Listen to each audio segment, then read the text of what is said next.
நான் யார், எப்பேற்பட்டவன், யாருடைய பிள்ளை என்னவென்று விளக்கமாக தெரிவிக்கிறேன். ஆமாம், ஒரு காலத்தில் சிவபெருமானும் உமா மகேஸ்வரியும் கைலாசத்தை இழுத்துக் கொண்டு யோசனை செய்து கொண்டிருந்தார்கள். என்னவென்று, இந்த உலகம் உண்டாக வேண்டும் என்றால் இந்த உலகத்திற்கு உணவளிக்க வேண்டும், அனைத்து ஜீவராசிகளையும் பாதுகாக்க வேண்டும். எப்படி, என்ன செய்வது என்று யோசித்துக் கொண்டிருந்தார்கள். அப்படி யோசனை செய்து கொண்டிருக்கும் பொழுது நாரத மாமுனிவர் தோன்றினார். நாரத மாமுனிவர் தோன்றி, தாத்தா சிவபெருமானே, என்னது தாத்தா சிவபெருமானே, சிவபெருமானே, நான் உங்களை தேடி வந்திருக்கிறேன். நீங்கள் என்ன யோசனை செய்து கொண்டிருக்கிறீர்கள் எனக்கு தெரியும் என்று சொன்னார் நாரத மாமுனிவர். அப்பொழுது சிவபெருமானோ, அதே நாரத மாமுனிவரே, உனக்கு கலகம் செய்ய இன்று யாரும் உனக்கு கிடைக்கவில்லையா? என்னை தேடி வந்திருக்கிறாய் என்று கேள்வி கேட்டார். சிவபெருமான் யாரை? நாரதரை. நாரதர் என்ன சொல்கிறார்? ஐயா சிவபெருமானே, உமக்கு போய் நான் கலகம் செய்வனா? நான் சொல்றேன், நீ தெரிந்து கொள்வாய் என்று உரைத்தார். உடனே சிவபெருமான், எப்பேற்பட்டவர், யார் என்ன சொன்னாலும் அதை கேட்டு தெரிந்து கொள்வார். அப்படியாப்பட்டவர் அவர் சிவபெருமான். அப்படி இருக்கும் போதே சிவபெருமான் இடத்திலே நாரத மாமுனிவர் உரைத்தார்.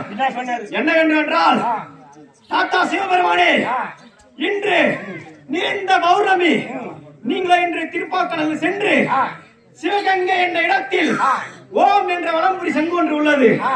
அதை நீங்க கொண்டு வந்தால் இந்த உலகத்தில் உள்ள அனைத்து ஜீவராசிகளுக்கும் உணவளிக்கலாம். நீங்கள் நினைத்தபடியே நடக்கும். அது மட்டுமல்ல, அந்த சிவகங்கை என்ற இடத்தில் நீங்கள் அமர்ந்து கொண்டு இங்கிருந்து எங்க செல்ல வேண்டும் என்று விட்டால் உடனே அங்கு செல்லும். அப்படி ஓம் என்ற சங்கு வளமை சங்கின் வல்லமை படைத்தது. நீங்க அப்படியே செய்தால் நன்றாக இருக்கும் என்று நாரத மாமுனிவர் சிவபெருமானை தெரிவித்தார். ஆமாம், சிவபெருமான் என்ன தெரிவித்தார்? நாரத மாமுனிவரே, அப்படி ஆகட்டும் என்று நன்றி தெரிவித்தார். உடனே சிவபெருமான், யார்? சிவபெருமான உமா மகேஸ்வரியும் அந்த கைலாயத்தில் இருந்து கொண்டு சிவபெருமான் தன்னுடைய மனைவி உமா மகேஸ்வரி உரைத்தார். என்னவென்று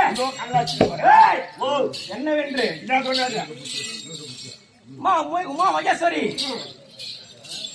நாரத மாமுனி உரைத்தபடி நான் திருப்பாக்கடலுக்கு சென்று அந்த ஓம் என்ற வலம்புரி சங்கை கொண்டு வருகிறேன், சென்று வருகிறேன் என்று தன்னுடைய மனைவியிடம் தெரிவித்தார். உடனே தன் மனைவி என்ன தெரிவித்தார்? ஐயா, நீங்கள் தனியாக செல்ல வேண்டாம், நான் உங்களோடு வருகிறேன் என்று தெரிவித்தார் உமா மகேஸ்வரி. அப்படியே சிவனாகப்பட்டவர், வேண்டாம், நீ பெண், நான் ஆண், அது மேடு மணல் குட்டை, அனைத்து விருப்பம் திருப்பாக்கடல் சென்று வழியில், அதனால் நீ வேண்டாம் என்று மறுப்பு தெரிவித்தார். உடனே உமா மகேஸ்வரி அடம் பிடித்தார், நான் வந்தே திரிவேன் என்று. உமா மகேஸ்வரி அப்படி இருக்கும் பொழுது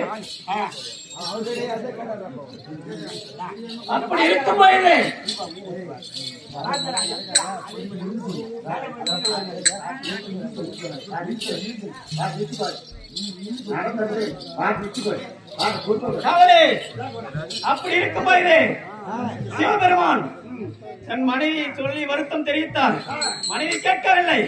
சரி வா செல்லலாம் என்று சிவபெருமானும் உமா மகேஸ்வரியும் திருப்பாக்கடலை நோக்கி சென்றார்கள். அப்படி சென்று கொண்டு இருக்கும் பாதையில் மலை, குன்று, மேடு, ஆறு, பள்ளம், நீர் அனைத்தும் இருந்தது. தொலை தூரம் நடந்து சென்றார்கள். அப்பொழுது சிவபெருமானுக்கு உமா மகேஸ்வரன் களைப்பு ஏற்பட்டதால் பெரிய ஆற்று மேடு, அந்த ஆற்றை கடக்க முயன்ற ஒரு களைப்பு ஏற்பட்டது. தன் கணவரிடம் சென்று ஓய்வெடுத்து செல்லலாம் என்று உமா மகேஸ்வரி தன்னுடைய கணவரிடம் தெரிவித்தார்.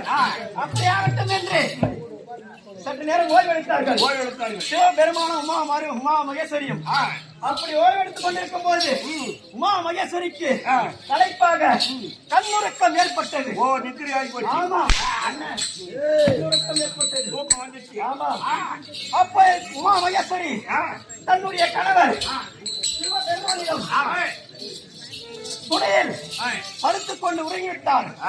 சிவபெருமானோ யோசித்தார் என்னவென்றால், இன்று நிறைந்த பௌர்ணமி, இன்று சென்று திருப்பாக்கரை ஓம் கிண்ணி என்ற இடத்தில் அந்த வளமுறை சென்று கொண்டு வந்தால் மட்டுமே நம்முடைய நாடு நகர் அனைவருக்கும் நல்லது நடக்கும் என்று. ஆனால் மனை உறக்கம் ஏற்பட்டு ஒருங்கிவிட்டார். என்ன செய்வது என்று யோசனை செய்தார். அப்பா இது தன் மனைவிக்கு அந்த ஆற்றிலே ஆற்று மலை இரு கையால் குளித்தார். குளித்து மணல் மேட்டை ஆக்கினார்.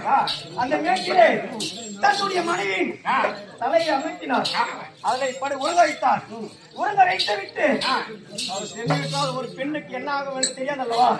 அதற்காக ஓம் நமச்சிவாய, ஓம் நமச்சிவாய, ஓம் நமச்சிவாய என்று மந்திரத்தை உபயோகித்துக் கொண்டு சிறுநீர் எடுத்தார். சிறுநீர் எடுத்து தன்னுடைய மனைவியை சுற்றி 7 கோடுகளை கீழ்த்தார். 7 கோடு கீழ்த்தார். ஆமாம், 7 கோடுகளை கீழ்த்து விட்டு உரைத்தார். என்னவென்று, இந்த நாடு நகர் ஊர் குளம் குட்டை செடி யாராலும் தன் மனைவிக்கு எந்த ஒரு ஆபத்து வரக்கூடாது என்று அந்த 7 கோடுகளை திருநீற்றால் கிழித்தார். ஆமாம், அப்படி கிழித்து விட்டு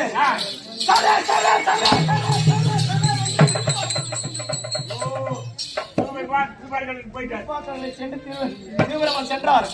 அப்படி சென்ற உடனே திருப்பா கடலிலே ஓம் கண்டி என்ற இடத்தை அடைந்தார். என்னது? ஓம் இடத்தை அடைந்தார். ஓம் கண்டி என்ற இடத்தை அடைந்தவுடனே சிவபெருமான் ஓம் நமச்சிவாய, ஓம் நமச்சிவாய, ஓம் நமச்சிவாய என்று அவருடைய மந்திரத்தை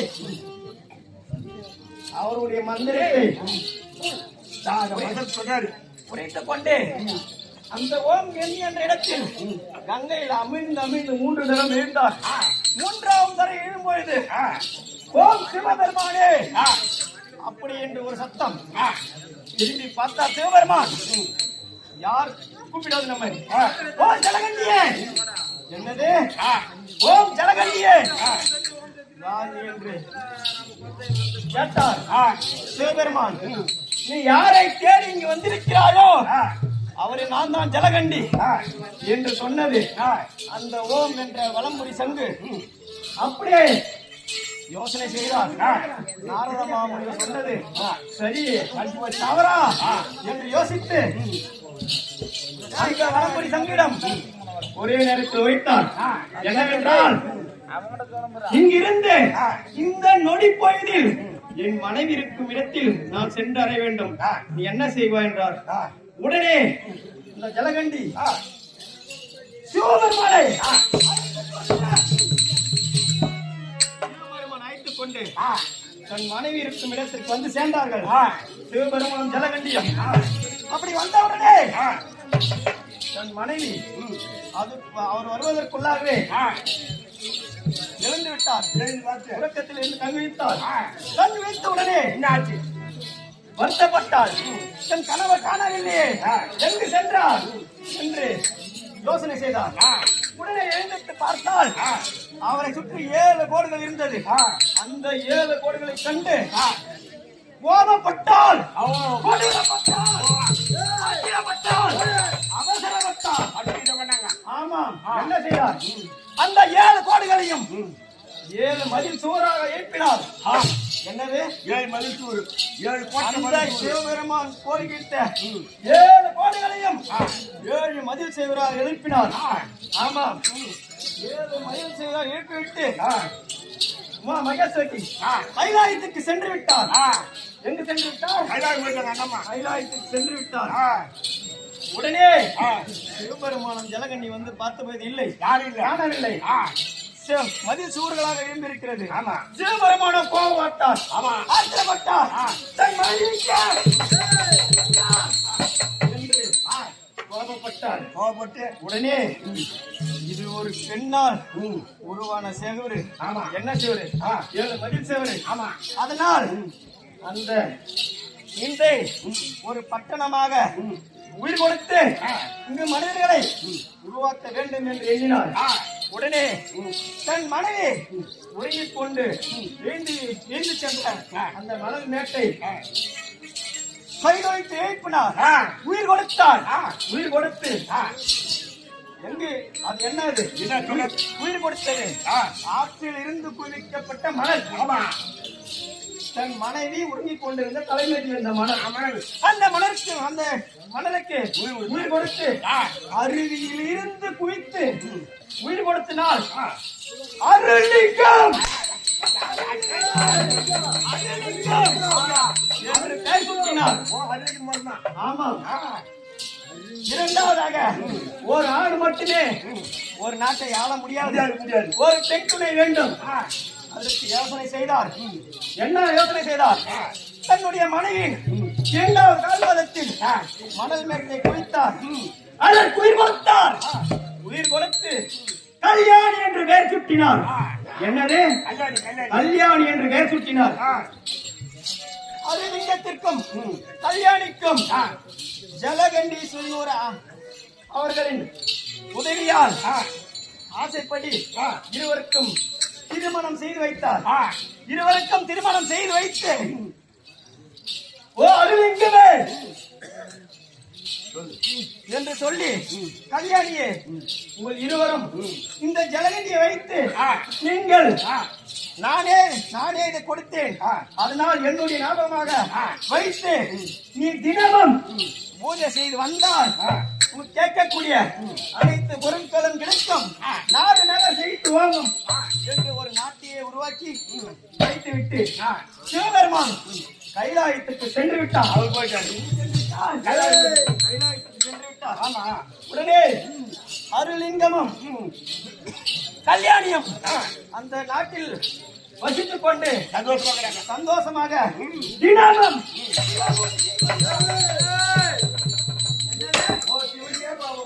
சிவபூஜை செய்து வந்தார்.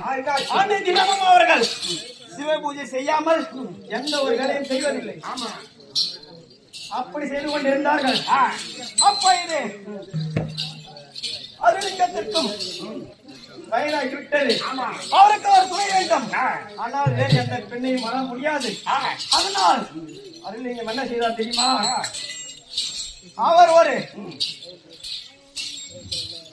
போரை பிடுங்கி அதுக்கு ஒரு உயிர் கொடுத்து அதற்கு பெயர் சிவலிங்கம்.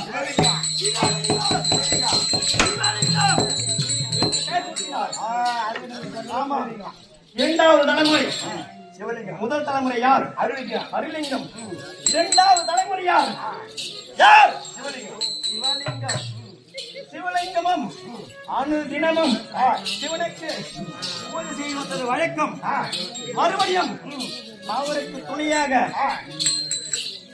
மூன்றாவது தலைமுறையாக குருலிங்கம் தோன்றினார். குருலிங்கம் தோன்றினார். அதே போன்று குருலிங்கமும் அனுதினமும் பூமலர்களை கழித்து சிவபூஜை செய்து வருவது வழக்கம். அப்படியே செய்து வந்தார். 3 தலைமுறை முடிந்தது. 3வது தலைமுறை குருலிங்கத்துக்கு வயதாகிவிட்டது. வயதாகிவிட்டது. அடுத்த வாய்ப்பு உருவாக்க வேண்டும். அவர் என்ன செய்வானோ ஏது செய்வானோ என்று தெரியாது. நாம் இருக்கும் போதே அவன் உயிர் கொடுத்து நாம் முன்னாடி அனைத்து அவனுக்கு சொல்லிக் கொடுக்க வேண்டும் என்று யோசித்தார். உடனே 4வது தலைமுறையாக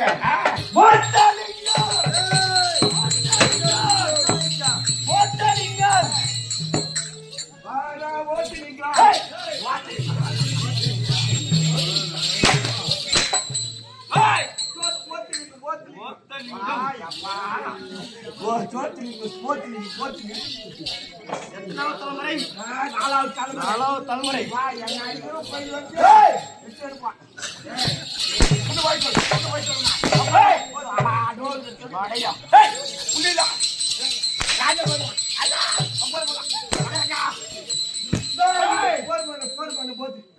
மாமா திருநாளியா இன்னும் வேலைக்கு போகணும். பெங்களூர் பெங்களூர் எத்தனாவது தலைமுறை? நாலாவது தலைமுறை. யார்? நீ தான். யார்? ராஜா போர் பண்ணு. ஓட்டலிங்கம். இன்னும் வரலாறு தெரிவிக்கிறேன். சொல்லுவா. நாலாவது தலைமுறை. நாலாவது தலைமுறை. ஓட்டலிங்கம். நான் தோன்றினேன். என் தந்தையிடம் கேட்டு குருலிங்கத்திடம், தந்தையே, நான் இந்த உலகத்தில் என்ன செய்ய வேண்டும் என்று கேட்டேன். அதற்கு என் தந்தை உரைத்தார். என்ன வேண்டும்? மகனே ஓட்டலிங்கம், நம்முடைய முதியோர்கள் அனுதினமும் சிவனுக்கு பூஜை செய்வது வழக்கம். அதுபோன்று நீயும் சிவபெருமானுக்கு பூஜை செய்ய வேண்டும் என்று உரைத்தார். உடனே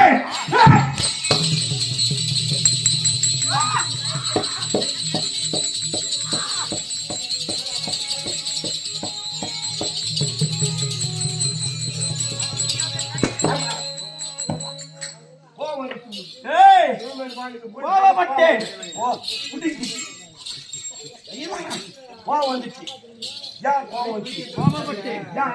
ஏன்? அந்த சிவபெருமான் என்ன பெரியவனா? என்னுடைய மேன்மையானவனா? இல்ல. நான் ஏன் பூஜை செய்ய வேண்டும்? நீங்க முதியோர்கள் செய்வது தவறு. தப்பு. நான் அந்த தவறை செய்ய மாட்டேன். எனக்கும் நாடு நகர் அனைத்தும் தெரியும் என்று பதில் உரைத்தேன். என் தந்தைக்கும் எனக்கும் வாக்குவாதம் ஏற்பட்டது. ஆமாம். உடனே சிவபெருமான் தோன்றினார். யாரு? சிவபெருமான் தோன்றினார். பொத்தலிங்கவே, எனக்கா நீ பூஜை செய்ய மறுத்தாய், என்னையே வணங்க மாட்டாய் என்று சண்டைக்கு வந்தார். யாரு? ஆமா, சிவபெருமான் என்னிடம் போர் தொடுத்தார். நானும் போர் தொடுத்தேன். இருவரும் மாறி மாறி ஆமா. சிவபெருமான் என்ன செய்தார் தெரியுமா? தன்னுடைய புறமுதுகை என்னிடம் காமித்து விட்டு ஓடி மறைந்து கொண்டார். ஓடி மறைந்தார். ஆமாம். நானும் புன்னகைத்து சந்தோஷத்தில் இருந்தேன். மறுபடியும் சிவபெருமான் வந்தார். போத்தலிங்கமே, என்னுடைய நீ மென்மையானவன் தான். எப்படி? நீ பெரிய ஆள். நீ பெரிய ஆள் தான். ஏன் என்றால் சிவலிங்கத்திற்கு ஒரு லிங்கம். சிவபெருமானுக்கு எத்தனை லிங்கம்? ஒரு லிங்கம். லிங்கம் என்னுடைய உடம்பெல்லாம் லிங்கம். ஆமா. ஒரு லிங்கம் ஜெயிக்குமா? 10 லிங்கம் ஜெயிக்கும். என்னுடைய உடம்பில் எல்லாம் இருக்கக்கூடிய லிங்கம் ஜெயிக்குமா? நான் தான் ஜெயித்தேன். போர்மண்ணா, உன்னிடம் சண்டை போட முடியாது. நான் சண்டை போட முடியாது. நீ மேன்மையானவன் தான். ஆனால் போத்தலிங்கம் என்ற பெயரை இன்றிலிருந்து பேத்தலிங்கம் என்ற பெயரை மாற்றி போர் மன்னர்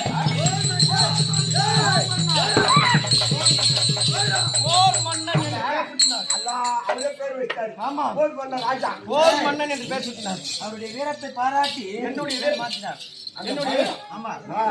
போர் மன்னன் என்று பேர் சுட்டினார். ஆமா. அது மட்டுமா? போர் மன்னன் என்று பெயர் சுட்டி சிவபெருமான் கரத்தில் இருக்கக்கூடிய பஞ்சமுத பொருட்கள் என்னென்ன? பண்டம்,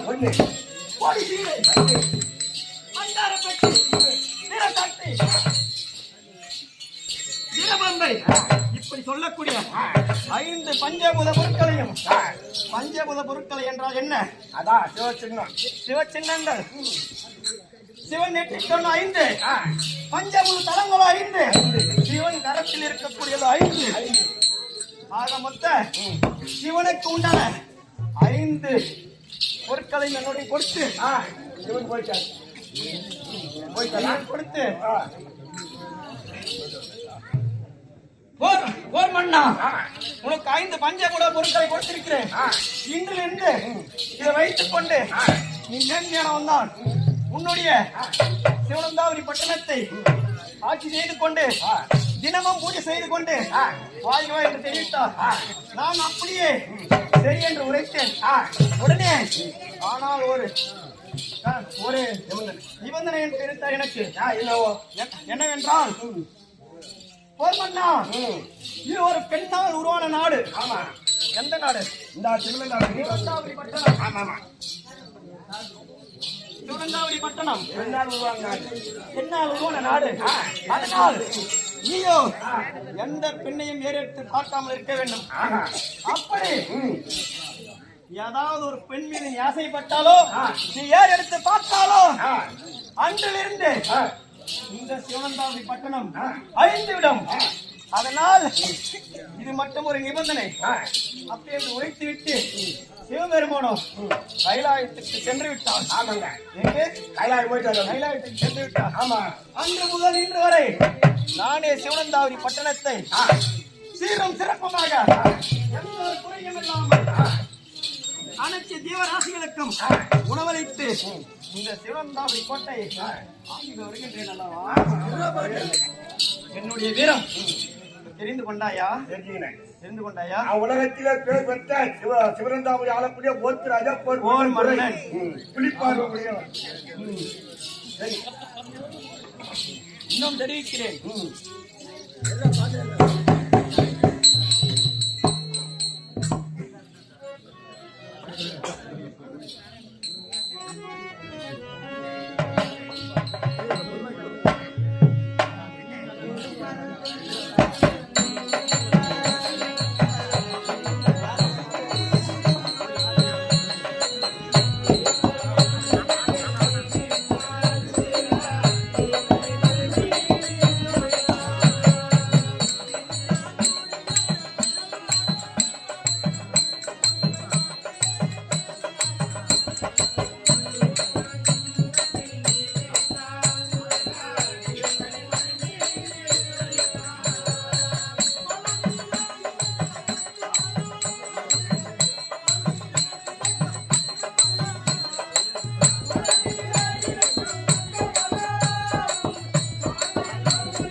காவலே, 4 தலைமுறை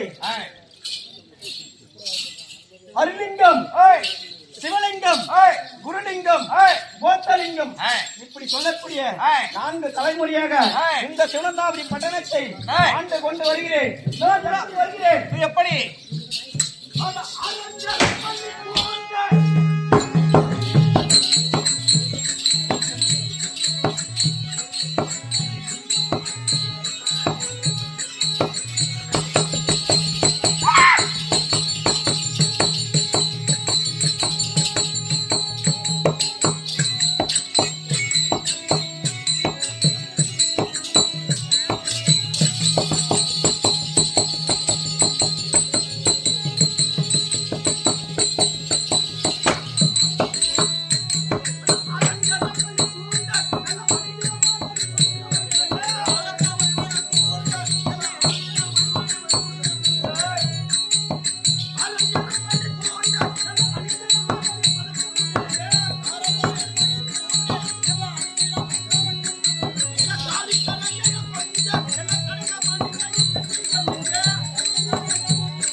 நான்கு தலைமுறையாக போர் மன்ன ராஜா போர் மன்ன துரை இப்பொழுது சபாய்க்கு வந்து இப்பொழுது சிவ பூஜை செய்ய போகிறார்.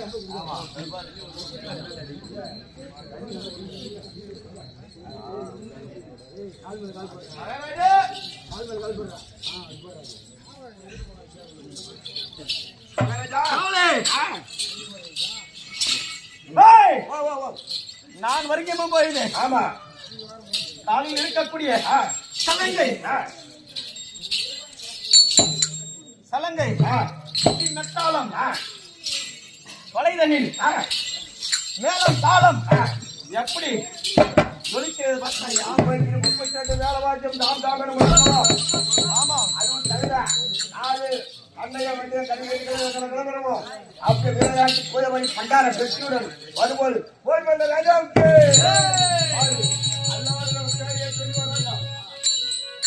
எதுவுமே பறக்கடியாங்க ராஜா. அப்படியா? இன்னும் எப்படி வருகிறேன்?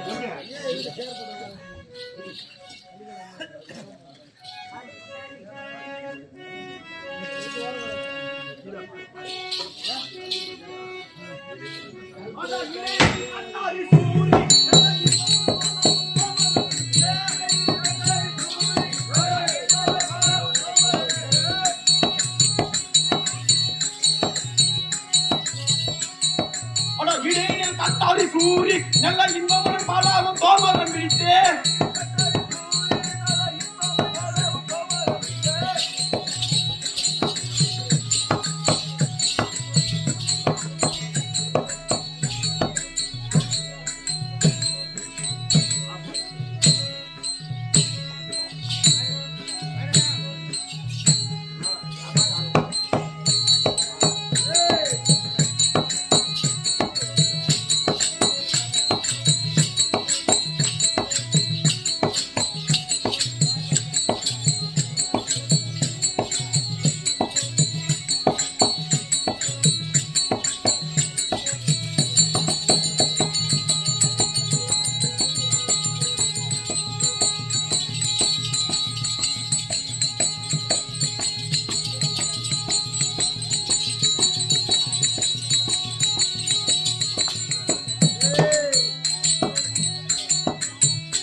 எலுமிச்சு பயம் உண்டு.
மகாராஜா மகாராஜா நீங்க வரும்போது நான் 32 தாத்தாவோட முழங்கவா ஆளாட்சி பெண்கள் ஆளாட்சி ஏந்தி வருவோம் நடிகமாடுவோம் நம்ம நாட்டுல எந்த பதவி கிடையாதுங்க. அடே அது மட்டுமா சொல்லுங்க. கருத்த மேடி, ஆமா, பெருத்த உடல், மிரண்ட மீசை, தாங்கிடம் கால்கள், தாங்கிடம் கால்கள், மிரண்ட மீசை, இப்படி சொல்லக்கூடிய முஜபால பரக்கரங்களை கொண்ட நாடோ அடி எடுத்திடம் நகர்ந்தால் அச்சலோகம், மதாலோகம், சுவாலோகம், சுடலோகம், இப்படி சொல்லக்கூடிய கீழோகம் 7, பூலோகம், பூலோகம், சுவலோகம், சுவலோகம், இப்படி சொல்லக்கூடிய மேலோகம் 7, ஆக 14 லோகம், 228 அண்டம், 1008 கோணம், 44,000 ரிஷிகள், ஜின்னர்கள், ஜும்புடர், சித்தி வித்தியாசர் எல்லாம் ஒற்றபடியார் ஒப்பில்லாத நவரத்தின கற்றால் அலங்கரிக்கப்பட்ட பச்சை, சோளம், முத்து, மாணிக்கம், மரகதம், கோமேதகம், சொல்லக்கூடிய 9 வகையான நவரத்தின கற்களால் அலங்கரிக்கப்பட்டு சிறப்பு நகர முறையில் அணிந்து கொண்டு இந்த சிம்மாசனத்தில் அமர்ந்து கொண்டு இந்த சிம்மாசனத்தில் அமர்ந்து கொண்டு இருக்கின்ற வேளையில் அந்த சிவபெருமானே என்னுடைய புஜபல பராக்கிரமம் வச்சு போர் மன்னாவாங்க, போர் மன்னாவாங்க, போர் மன்னாவாங்க. அது இல்லாத உலகத்தில் இருக்க எல்லாருமே உன்னதான் சிவன் வணங்குறாங்க. ஆமா ஆமா, அப்பேற்பட்ட வீரம் படைத்தவன். அது மட்டுமா நீ என்ன பண்ண அது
பொண்டாட்டிட்ட உறவு வாங்கின மாதிரியா சத்தியா உனக்கு தெரியாதா ஜங்கத்தில் கொடுத்து 1000 ரூபாய் அங்கே கூட போயிட்டோம் வீட்டுக்கு போனா இன்னும் வீடு அண்டியா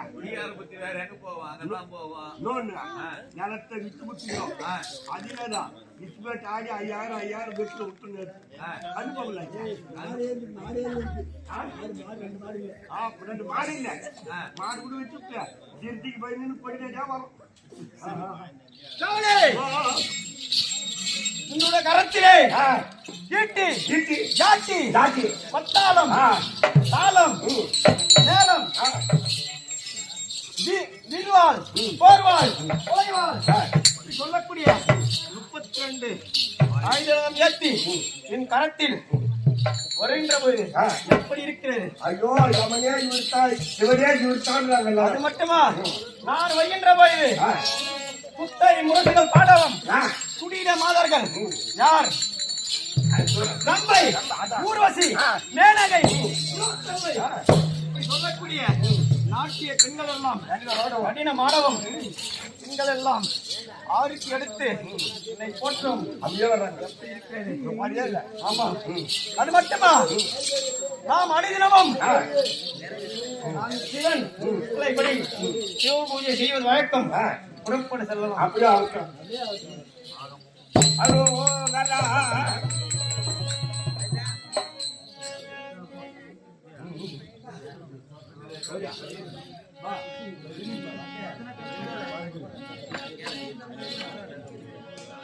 ஹலோ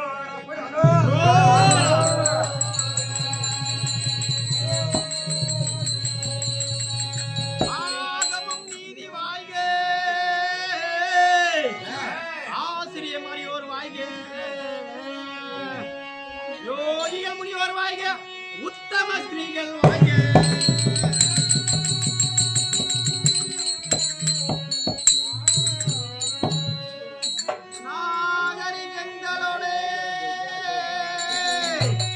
நாகரிகங்களோடு சுற்றுலா குடியல் வாங்க ஏக நாயகன் அநேக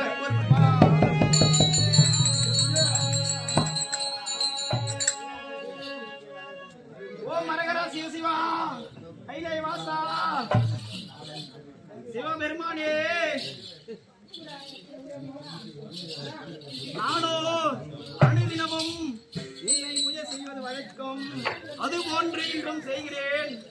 சிவனே எங்கிருக்கிறாய்? எனக்கு வந்து காட்சி தர வேண்டும்.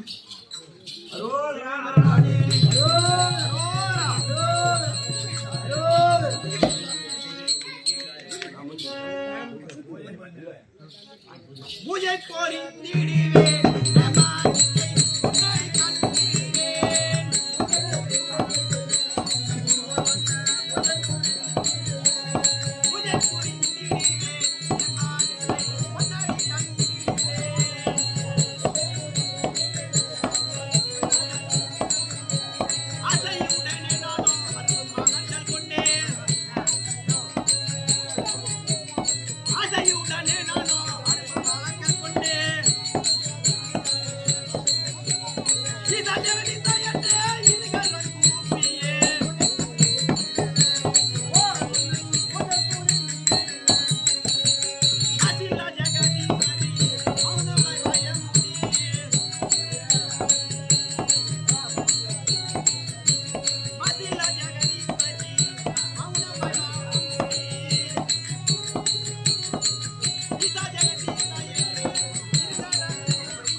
அண்ணாமலையானே, உண்ணாமலையானே, பரமசிவமே, ஈசா, ஜெகதீசா, சிவலிங்கமே, பர்வத மலையானே, வெள்ளியங்கிரி ஆண்டவனே, பனிலிங்கமே, ஜோதிலிங்கமே, உன்னை நான் இந்த போர் மன்னன் தினமும் பூஜை செய்து நான் இருகரம் கூப்பி அழைக்கிறேனே.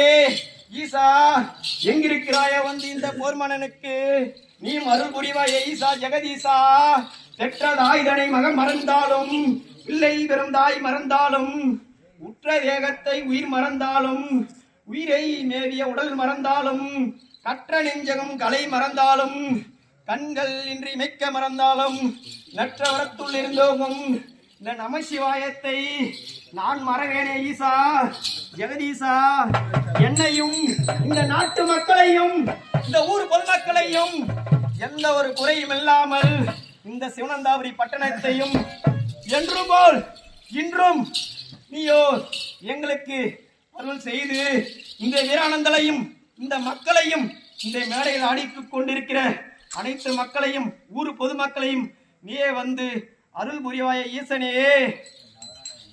ஓம் சிவ சிவா அரோகரா அரோகரா.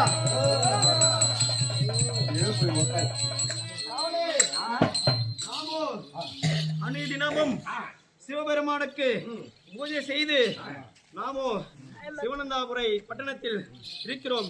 யார் வருகிறார்கள் என்று பார்க்கலாம். மகாராஜா, விலகி வாங்கலையோ அம்மா பாரு, விலகி வாங்கலையோ.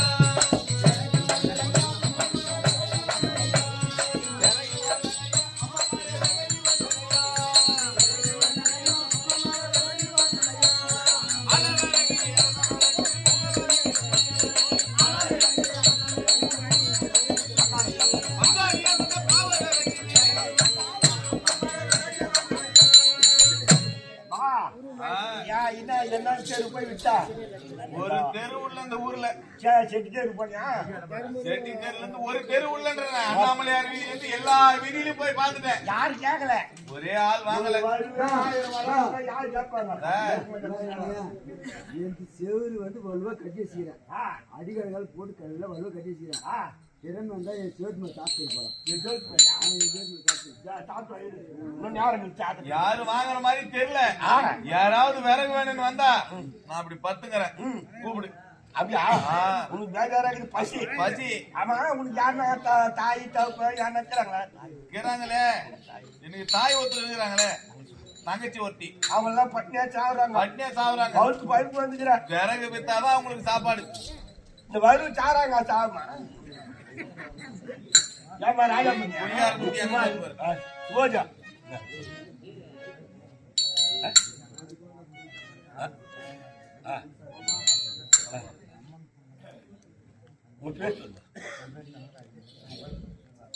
சுதாவா? இதா ஒரு தேவதா?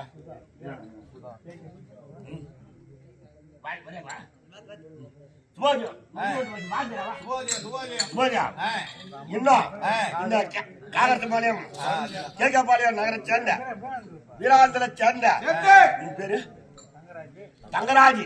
தங்கராஜ் என்ற மையன் அவருடைய மனைவி சுபா என்ற அம்மையாருக்கு உடல்நிலை சரியில்லாத காரணத்தினால் கால்வலி. அதனால் நீங்க வேண்டும், அந்த கால்வலி நீங்க வேண்டும். அதனால் போத்தராஜா பாஞ்சாலி அம்மனுக்காக இந்த நாணயத்திற்காக 20 ரூபாய் அன்பளிப்பாக வைத்திருக்கிறார். அவரோ 10 பேருக்கு பால்பானை பொங்கி வட்டில தொட்டில வடியாமல் இருந்து அவர் பையில குடும்பத்திலே பங்கிருந்து அந்த பாஞ்சாலி அம்மாவும் போத்தராஜாவும் காவல் இருந்து அவங்க மனைவிக்கு உடல்நல சரி இருந்தால் அப்புறமேட்டுக்கு நாடகத்துக்கு உடல்நோயை தான் வார்த்தை கேட்டுக்கொண்டு சுபோஜியம் சுபோஜியம் சுபோஜியம் சுபோஜியம் நீ படுவா. ஓரமா விறகு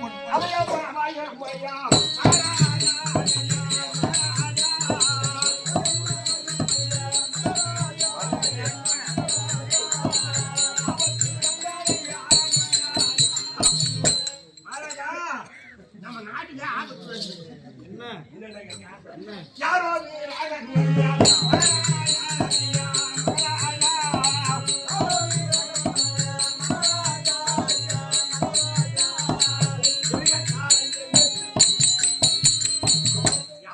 ஒரு கரியதான் அவன் பேர் கரியனா உன் நல்லா பட்னியாவும் பைசாவும் காட்டு வெட்டி ஒரு சென்னை தூக்கி ஒரு ஆளா மாத்திரையை போட்டு அப்படியே தூங்குறான். என்னடா வருன்னு கேட்டா ஆளா வருது அடுத்து வருது ஒரு வரி வச்சா கல்யாணத்தை முடியலான்றான், ஒரு வரி வச்சா காரியத்தை முடியலான்றான். கேட்டா எம்மாடா இருப்பாங்க 1000 வராங்கன்றான். அவனை ஒண்ணுமே பண்ண முடியல. மகாராஜா நான் அவனை என்ன பண்றது சொல்லுங்க மந்திரி.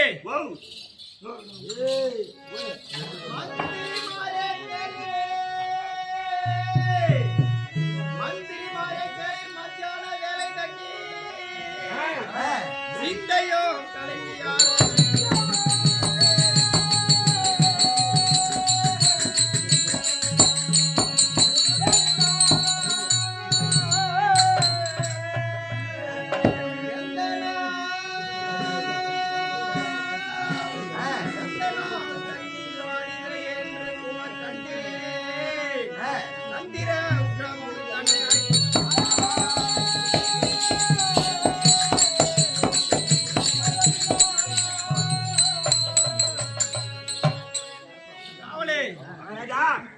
யார் எவன் என்று பார்க்கலாம்.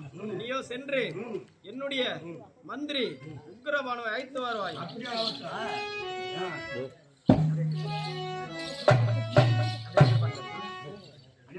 மகாராஜா உக்கிரபானு மந்திரி உக்கிரபானு அதோ நன்றி தெரிவித்துக் கொள்கிறேன்.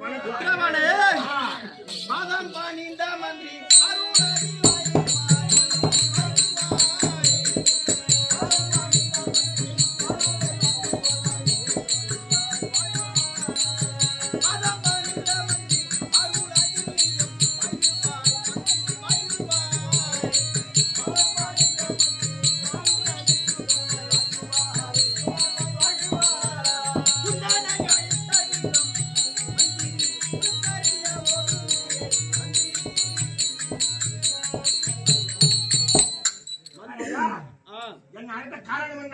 மந்திரி அந்த சிவந்தாபுரி தண்ணில்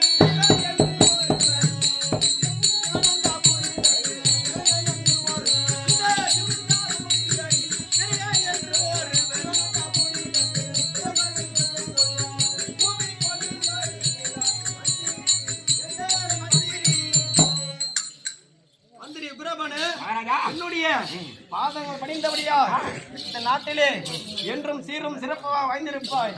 அது மட்டுமல்லாமல் நமது நாட்டிலே 3 பொருள்கள் விற்க கூடாது. என்னென்ன? மத்தியான வேளையில் விறகு, உப்பு, கருவேப்பிலை சொல்லக்கூடிய 3 பொருட்களையும் இந்த சிவனந்தாபுரி பட்டணத்தில் விற்கக்கூடாது. அப்படி என்பது அனைவருக்கும் தெரியும். அப்படி தெரிந்தும் யாரோ ஒருவன் விறகு தலையணம் கரிமுஞ்சி பயணம் நம்முடைய சிவனந்தாபுரி பட்டணத்தில் வந்து விரவோ விரவோ என்று கூறிக்கொண்டிருக்கிறான். அவன் யார் என்று பிடித்துக் கொண்டு என்னிடம் அழைத்துவா. அப்படியே சென்று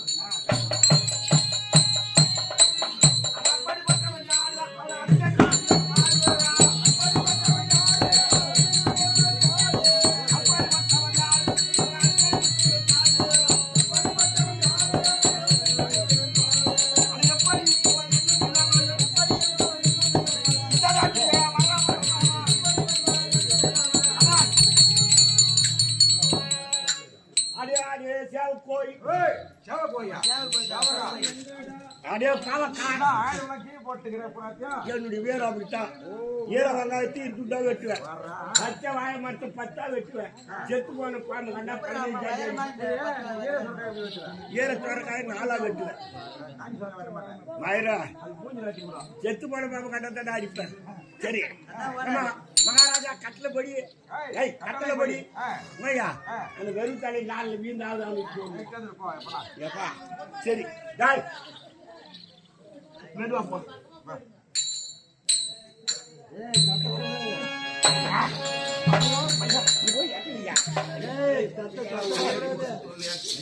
வரவெல்லாம் உங்கள்கிட்ட தடா வராங்க.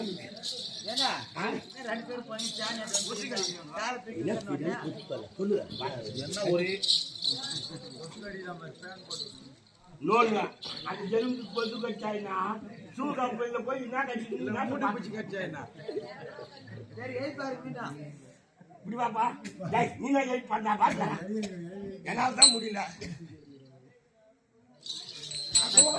ஒரே மூட்டை பிடிச்ச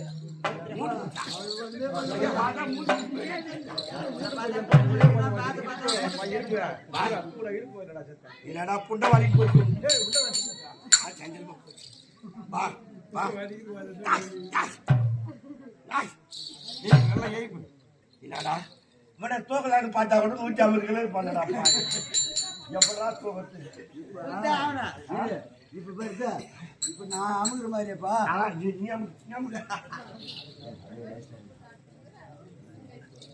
அங்கிட்டு பாரு அங்கிட்டு பாரு நான் பாரு என்ன அவன் வாயில பாஸ்ட் கொண்டு வந்து வைக்கிறான் என்ன அந்த கறி வாயில போய் பாஸ்ட் வைக்கிறேன்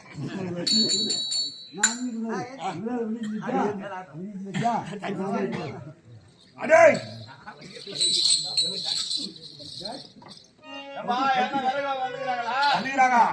எங்க மகாராஜா உன்னை இட்டு வர சொல்லி உத்தரவு. மகாராஜா வருவா வருவணும்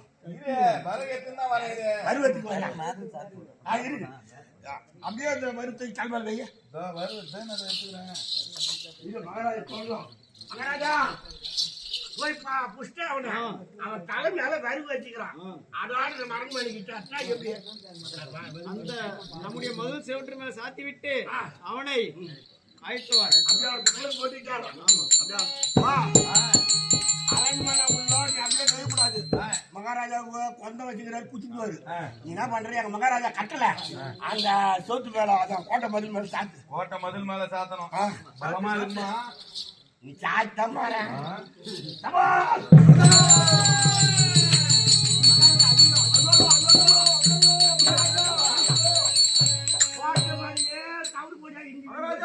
அந்த வெளியே சாத்திரம் பாரு நம்ம கோட்டை மதிலே இஞ்சி போச்சு மகாராஜா.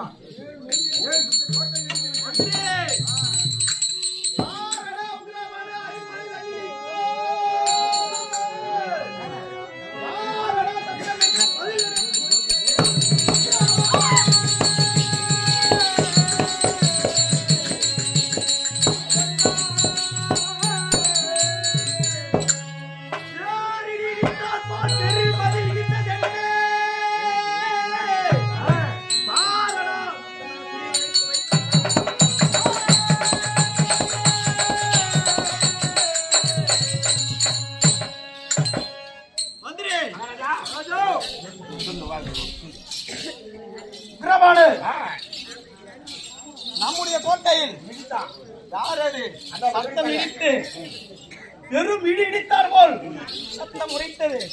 அந்த விரகன் தலையணை கையில் காலமாக கட்டி அவன் அப்படியே நம் சிவனந்தாவரி கோட்டையில் கட்டிவை. யார் வருகிறார்கள் பார்க்கலாம்.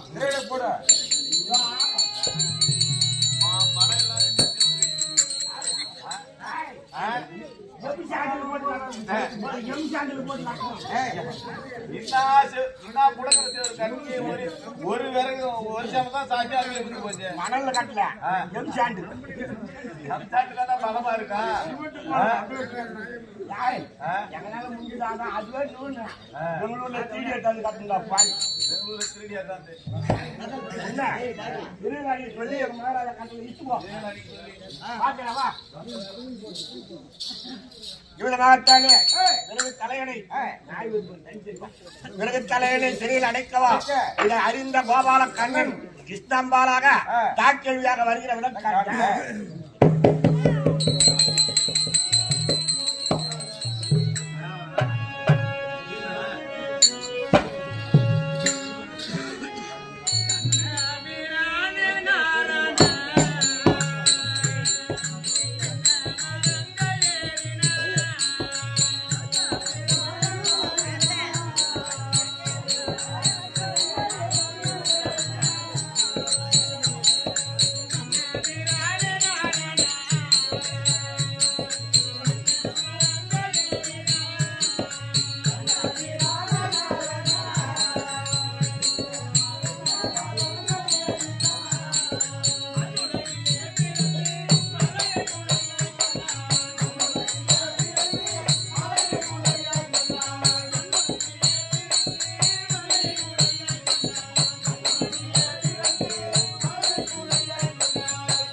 ஏண்டா பேலாண்டியா பேலாண்டியா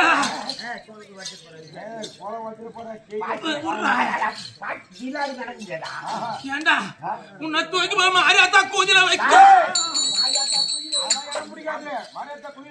அதுதான் நான் சொன்னேன் வயசாகி போச்சு ஏண்டா சொல்லு முன்ன பின்ன இருக்கும்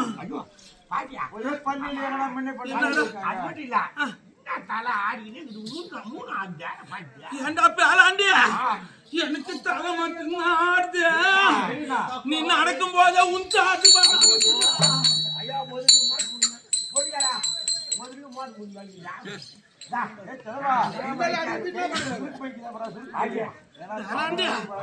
ஏண்டா பேராண்டியா நானு தலை நடுங்கி துடை நடுங்கி தள்ளாடி தள்ளாடி தாய்க்கழி வந்துக்கிறேன்னா ஏண்டா எனக்கு வயசா 103 வயசாவது அடிக்காதுடா 103 வயசு இல்லையா பாட்டியா சமாச்சாரம் தெரியுமாடா பாட்டியா தலம் ஜாஸ்தி உன்னை வாங்கி அதுல தூக்கி மாதிரி வைக்கோ சிறுத்து வந்து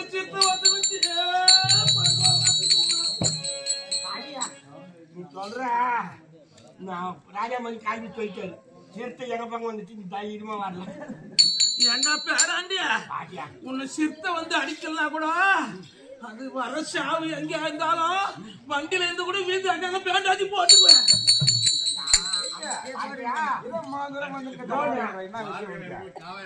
சத்தீஷா பாட்டியா அம்மா ஜீவன் சாக மாட்டேன் உள்ளகரை 14 பேரு சாவு வச்சுட்டான் ராஜாமணி கம்பெனி ஒழிச்சுட்டான் போல பேராண்டியா பாட்டியா என்னடா சந்தேகம் உனக்கு கேள்றா? ஒண்ணும் இல்லை, எங்க பாட்டியே ஒரு நிக்கிறான் தின்னு மேல. எங்க பாட்டை ஒத்துக்கிறான். எங்க பாட்டிட்ட போட்டு தெரியுமா என்ன பண்ணுவா? தின்னு மேல பாத்தீங்கன்னா நான் வேணா வேணா வேணாடுவா. எங்க பாட்டை என்ன பண்ணுவோம்? எனக்கு ஓணும் ஓணும் ஓணும் அது மாதிரியா பாட்டி கொஞ்சம் முடியாதா? ஏண்டா பேராண்டியா வயசு ஆகி போச்சு, நாடி நரம்பு தந்து போச்சு. எங்க சுருக்கு பைய கைய வைக்காதடா.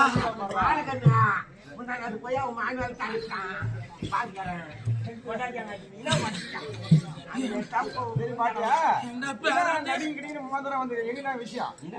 ஏண்டா உனக்கு அந்த சந்தேகம் தெரியணும். அத எதிர விட்ட தின்ன மேல யாரு உட்காந்து தலையாடுறது? உங்க பாட்டை. இப்ப பக்கத்து விட்டு தின்ன மேல எல்லாம் தலையாட்டிங்கிறாங்க.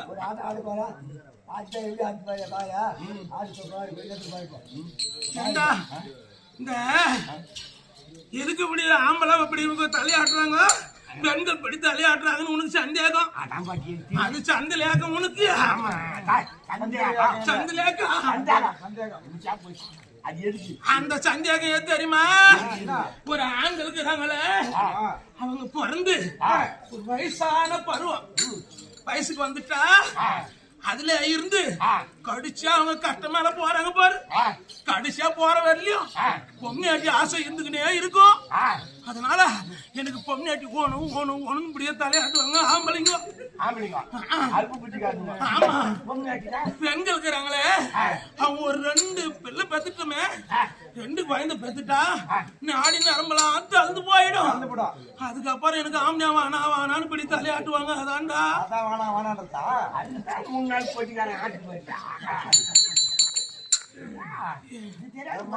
ஏண்டா பேராண்டி அப்படி நான் தாய்க்கிழமை வந்துக்கிறேன்னு நான் இன்னும் எப்படி எல்லாம் வரும் தெரியுமாடா?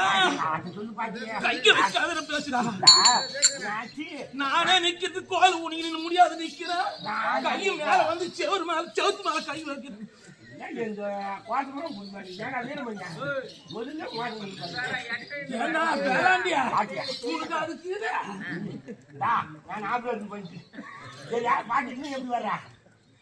நான் கூண்டு மூத்த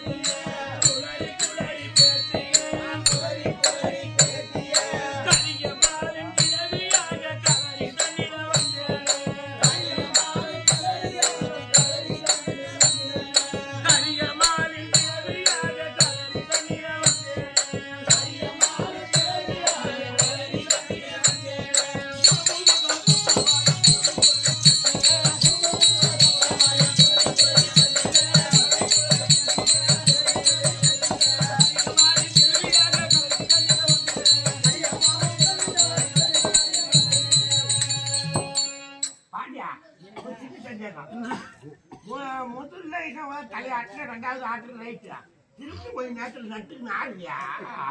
இந்த வயசுலயே இப்படி ஆடுறா, இள வயசுலயே எப்படி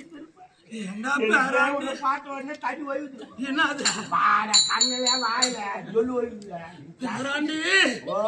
கூணம் முதக்கும் சப்ப வாய போட்டுக்கின்னு குளறி குளறி பேசின்னு வந்தா எப்படா இது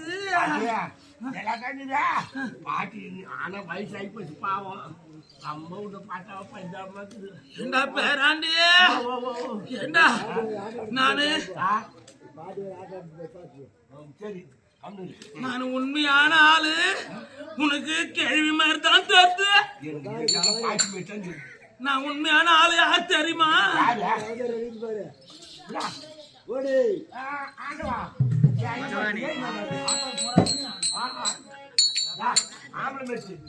மாதவா